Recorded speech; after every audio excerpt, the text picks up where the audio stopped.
Muy buenas, mi nombre es Pablo Sergio Ambrosio Novelo, soy alumno de la Universidad Autónoma de Campeche, de la Facultad de Ciencias Químico-Biológicas, en la carrera de Químico Farmacéutico Biólogo. En este video les voy a hablar sobre los mecanismos de generación de autoinmunidad. Este video es parte de la materia de inmunología aplicada que le imparte el doctor Víctor Monteón Padilla. Bueno, pues para comenzar les hablaré sobre la autoinmunidad. Esto es causada por la ruptura o daños en los mecanismos de tolerancia. La autoinmunidad resulta del fracaso o defecto de la alteración de los mecanismos responsables del mantenimiento de la tolerancia. Y pues para una mejor comprensión del tema, aquí está la definición de tolerancia. Se denomina tolerancia a la ausencia de respuesta inmune frente a la estimulación antigénica. Esto es inducido por el contacto previo a dicho antígeno. Se trata de un estado activo como dotado de especificidad y de memoria. Ante la pérdida de tolerancia a este fenómeno se le conoce como autoinmunidad, y ante la pérdida de la autotolerancia el sistema inmunitario adaptativo responde a los antígenos propios. A eso se le conoce como autoantígenos, mediante daño tisular y celular, provocando así una enfermedad autoinmune. Una enfermedad autoinmune es una condición patológica mediada directamente o indirectamente por el sistema inmune adaptativo, ya sean linfocitos T o anticuerpos dirigidos contra uno o más componentes del organismo. Estos son los autoantígenos. Esta es la manifestación clínica de los fenómenos autoinmunes que no se manifiestan por fallas en la inducción y o mantenimiento de la tolerancia inmunológica. Este puede ser órgano-específica, en este caso podrían ser la tiroiditis y la diabetes, o la sistémica.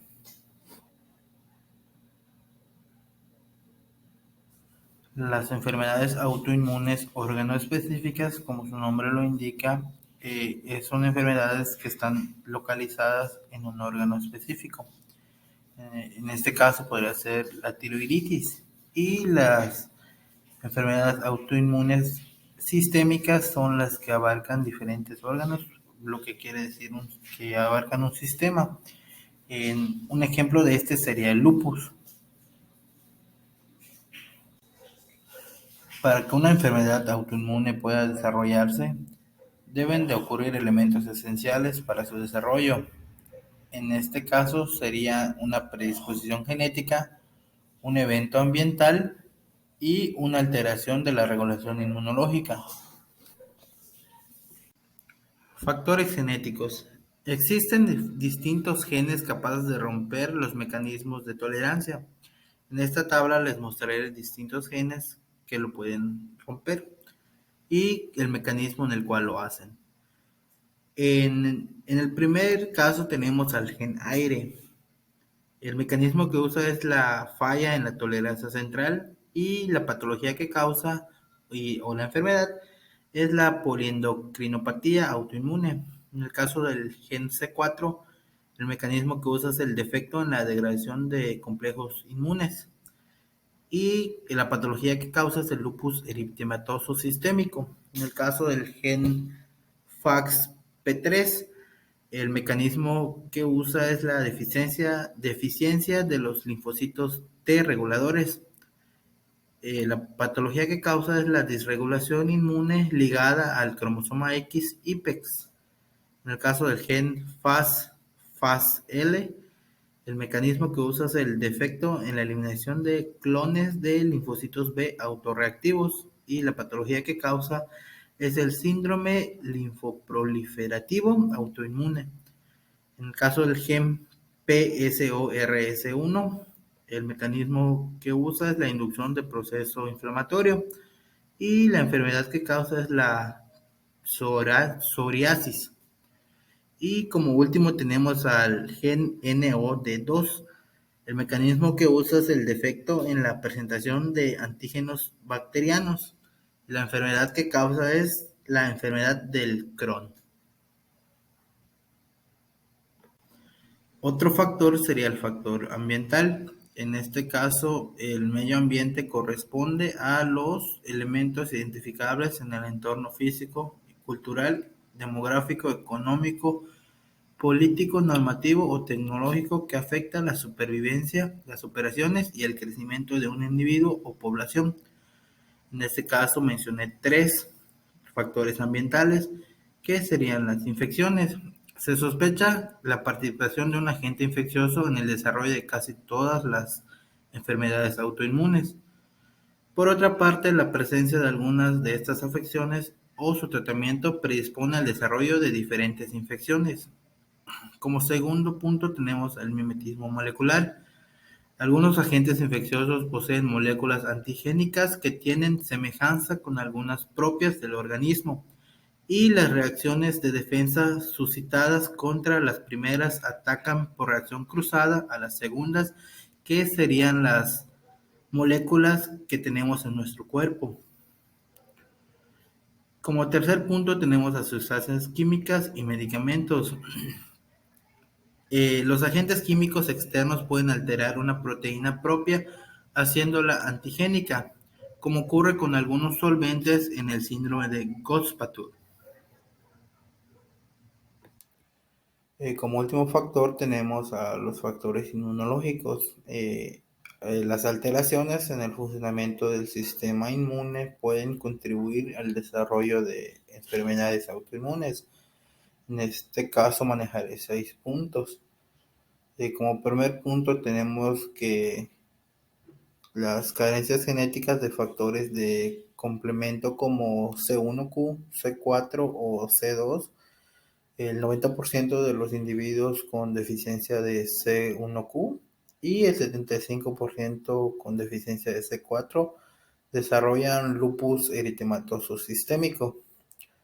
Como punto número 2, más de 20 locus han sido asociados con el desarrollo de diabetes tipo 1, lo que podría decir que esto es hereditario.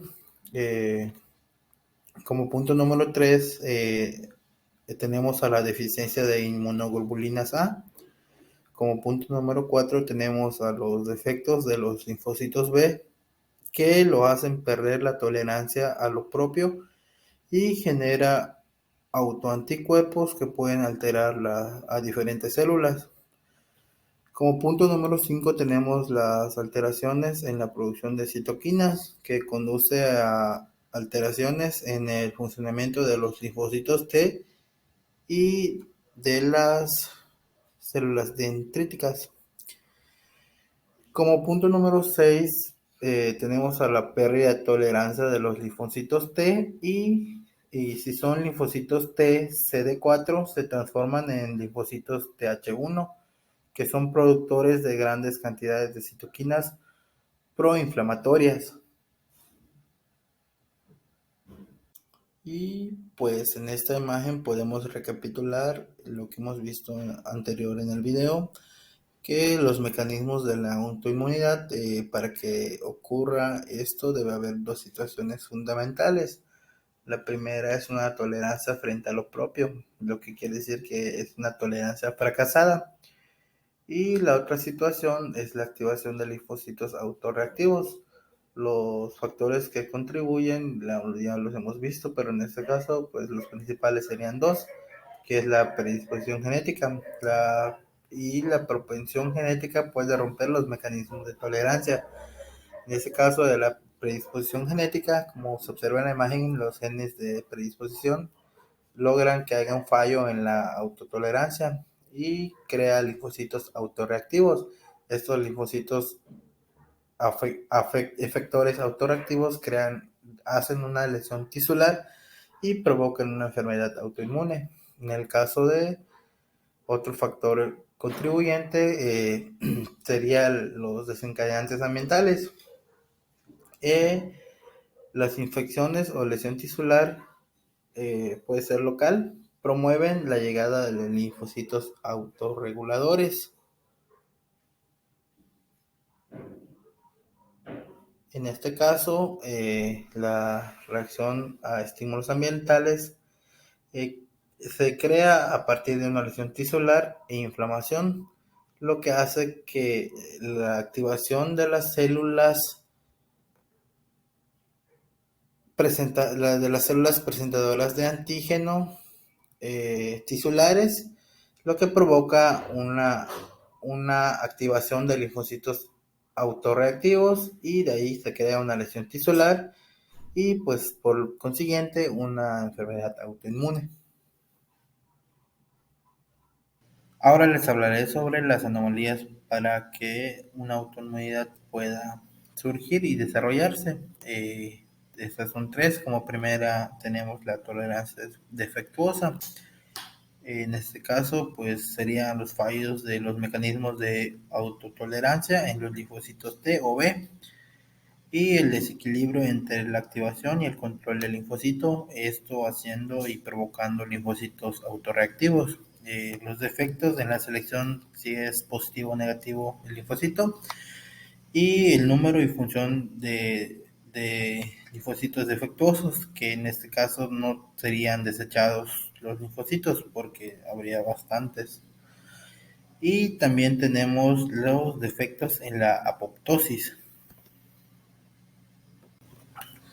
Como siguiente anomalía tenemos la presentación anómala de antígenos propios. Esto da una mayor expresión y persistencia de antígenos propios y hay un cambio estructural en antígenos. Esto lleva a la presentación de epítopos que no se muestran normalmente y falla la tolerancia y desarrollo de respuesta inmunitaria.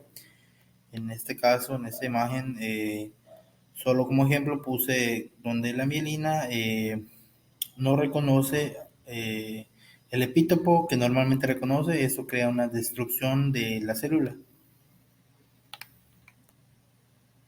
Como tercera anomalía tenemos la inflamación. En este caso, la activación de las células APC superando a los mecanismos reguladores y la activación excesiva de linfocitos crea un desarrollo de autoinmunidad y también la activación de las células presentadoras de antígenos crea infecciones o lesión celular. Como conclusión tenemos que el sistema inmune tiene la característica de no desarrollar respuesta ante la presencia de antígenos tanto extraños como propios. Esto da como consecuencia diferentes tipos de enfermedades, entre ellas la autoinmunidad. La autoinmunidad, como ya expliqué en el video, es el reconocimiento del autoantígeno activando la respuesta inmune sobre el propio organismo, ya sean células, órganos o tejidos. También podría ser sistemas. Eh, Estos autoantígenos son creados por una anomalía causada por el mismo cuerpo o por agentes extraños. Para que la autoinmunidad pueda ocurrir, pues deben de ocurrir ciertos factores, pues, pero los principales pues, serían los defectos de la eliminación de linfocitos T o B y también en la edición de los receptores de los linfocitos B durante la maduración de las células de los órganos linfáticos generadores y también número o función de los linfocitos defectuosos cuando no son eliminados. También en la apoptosis defectuosa de los linfocitos autorreactivos maduros y en la función inadecuada de los receptores inhibidores. Eso sería todo por mi parte y pues esta es la bibliografía que usé y los libros en los que me basé.